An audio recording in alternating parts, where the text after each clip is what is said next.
Hello friends, welcome back to my YouTube channel. आज हम फिर से हाजिर हैं आपके लिए एक नई स्टोरी लेकर।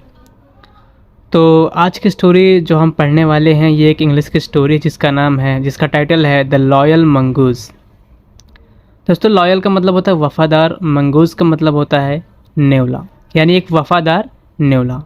तो क्या है इसके बारे में कहानी, चलिए पढ़ते हैं। और हम बता दें आपको कि हम साथ साथ जो भी सेंटेंस स्ट्रक्चर है उसको समझाते चलेंगे। इसका जो ग्रामर का स्ट्रक्चर है वो भी समझाते चलेंगे। इसके साथ आपको नए वर्ड मिलेंगे इंग्लिश के, जिनकी मीनिंग आपको पता चलेगी। तो आप अपने साथ एक नोटबुक पेन लेकर बैठ जाइए। जो वर्ड मीनिंग आपको नहीं पता होगी, इंग्लिश का वर्ड जो ऐसा हो जिसका मतलब आपको नहीं पता है, उसे नोट करना और उसका हिंदी मीनिंग याद करना। अगर आप हमेशा ऐसा करते हैं तो आपको इंग्लिश में फ्लुएंट होने से कोई नहीं रोक सकता।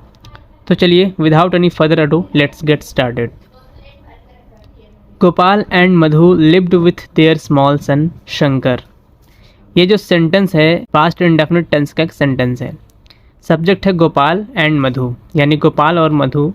यहाँ पर लिव की सेकंड फॉर्म है लिव्ड, क्योंकि पास्ट इंडेफिनिट में सब्जेक्ट के बाद डायरेक्ट वर्ब का इस्तेमाल करते हैं। गोपाल एंड मधु लिव्ड, यानी गोपाल और मधु रहते थे with their small son. With मतलब होता है के साथ, देयर यानी अपने, स्मॉल सन यानी छोटे बेटे शंकर। ठीक है, यानी गोपाल और मधु अपने छोटे बेटे शंकर के साथ रहते थे। Full stop. आगे देखते हैं। Gopal was a farmer who had a mongoose as a pet. यहाँ पर आप देख सकते हैं सिंपल पास्ट सेंटेंस है। गोपाल वॉज अ फार्मर, जिसका मतलब होता है किसान, यानी गोपाल एक किसान था। हु हैड अ मंगूज, अब ये जो सेंटेंस है हु हैड अ, ये एक पास्ट पॉसेसिव का सेंटेंस है, जिसका मतलब होता है पास्ट में किसी के पास कोई चीज़ थी। ठीक है, तो हु हैड यानी जिसके पास था, क्या था, अ मंगूज यानी कि एक नेवला, एज अ पेट यानी एक पालतू की तरह। पेट का मतलब होता है पालतू, यानी उन दोनों ने, गोपाल और मधु ने एक पेट यानी एक पालतू पाल रखा था। वो मंगूज था यानी नेवला, उसे पाल रखा था एज अ पेट यानी पालतू की तरह। The mongoose was Shankar's playmate and they loved each other a lot.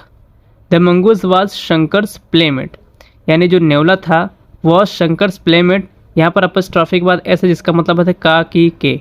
ठीक है, तो the mongoose was Shankar's playmate. Playmate का मतलब होता है बचपन का साथी या खेलने का साथी। ठीक है, तो जो नेवला था वो क्या था, शंकर का खेलने का साथी था। ठीक है, बचपन का साथी था।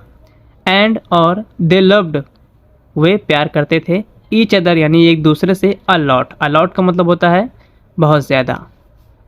आगे देखते हैं।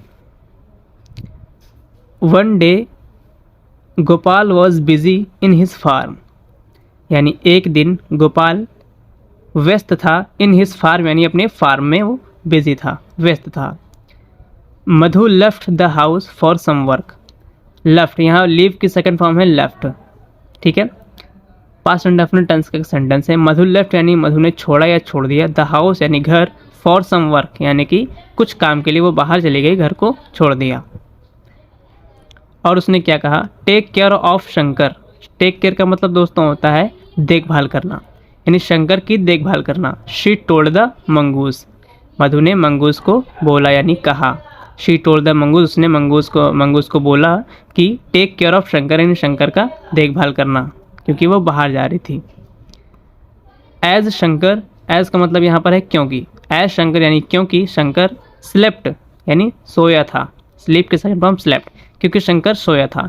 द मंगूज गार्डेड हिम, नेवले ने क्या किया, गार्ड का मतलब होता है रक्षक, गार्डेड यानी कि रक्षा किया। तो नेवले ने क्या किया, उसकी रक्षा किया।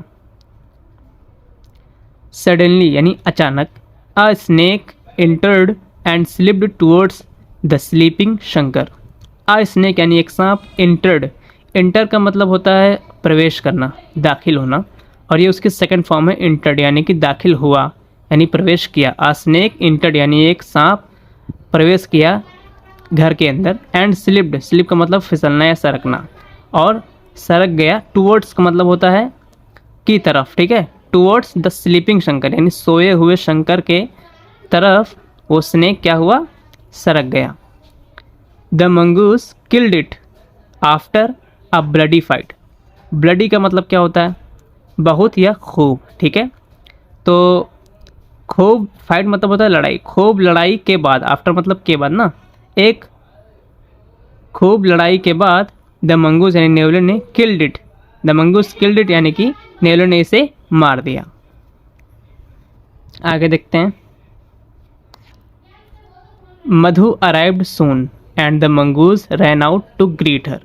मधु अराइव्ड, यहाँ पर आप देख सकते हैं अराइव का मतलब होता है पहुँचना, ठीक है। तो मधु अराइव्ड यानी मधु वहाँ पहुँच गई, सून यानी जल्द ही पहुँच गई, एंड द मंगूस और जो नेवला था रैन आउट यानी भागकर बाहर दौड़ा, टू ग्रीट हर उसका स्वागत करने के लिए। ग्रीट का मतलब होता है स्वागत करना, ठीक है। मधु आई फौरन और मंगूस ने उनको देखा मधु को और भागकर बाहर गया उसे उसका स्वागत करने के लिए। The mongoose has killed my son, यानी नेवले ने, ये जो सेंटेंस आप देख रही हैं प्रेजेंट परफेक्ट टेंस का एक सेंटेंस है, ठीक है। हैज़ हैव के साथ वर्ब की थर्ड फॉर्म, किल की third form killed. The mongoose has killed my son यानी कि नेवले ने मेरे बेटे को मार दिया है। मधु एक्सक्लेम्ड, एक्सक्लेम का मतलब होता है चिल्लाना, उसके सेकंड फॉर्म एक्सक्लेम्ड यानी मधु चिल्लाई।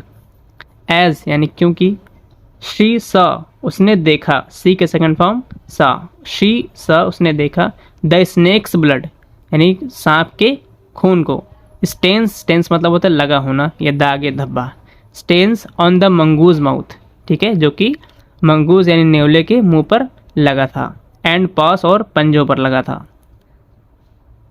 ब्लाइंड विथ एंगर यानी गुस्से में अंधा होकर, जब बहुत ज़्यादा कोई गुस्सा हो जाता है तो ब्लाइंड विथ एंगर बोलते हैं। गुस्से से अंधी होकर Madhu beat the mongoose with a stick and killed it. Madhu ने स्टिक यानी लाठी से पीट कर नेवले को मार दिया, killed it. Gopal arrived just then, Gopal पहुंच गया, जस्ट यानी तुरंत, तभी वहाँ गोपाल तुरंत पहुंच गया। The mongoose has killed Shankar, नेवले ने शंकर को मार दिया है, ऐसा बोला मधु ने। मधु एक्सक्लेम्ड, मधु चिल्लाई। They rushed inside to see dead snake, rush का मतलब होता है तेज़ी से दौड़कर भागना, कहीं पहुंचना, ठीक है। तो उन दोनों ने क्या किया, तेज़ी से दौड़कर डेड स्नेक यानी कि वो मरे हुए सांप को देखने के लिए अंदर गए। शंकर वॉज स्लीपिंग पीसफुली, यानी शंकर वॉज स्लीपिंग यानी शंकर सो रहा था, पीसफुली यानी शांति से। यू फुलिश वोमन यानी मूर्ख औरत, गोपाल एक्सक्लेम्ड, गोपाल चिल्लाया। You have killed the loyal mongoose, तुमने एक वफादार नेवले को मार दिया है। विदाउट थिंकिंग यानी बिना सोचे। ही सेव्ड आवर सन्स लाइफ, यानी उसने बचाया आवर सन्स लाइफ यानी हमारे बेटे की जान। And you took his life, और तुमने उसकी जान ले ली। इसी के साथ ये स्टोरी यहाँ पर ख़त्म हो जाती है। इस स्टोरी से हमें सीखने को मिलता है कि बिना सोचे समझे कोई भी काम नहीं करना चाहिए। जैसे कि मधु ने मंगूस को फ़ौरन मार दिया, ये भी नहीं देखा कि उसके मुंह में खून क्यों लगा था। फिर पता चला कि उसने सांप को मारा था उसके बेटे की रक्षा करने के लिए। आज की स्टोरी यहीं ख़त्म होती है। हम नेक्स्ट टाइम मिलते हैं एक नई स्टोरी लेकर। तब तक के लिए टाटा।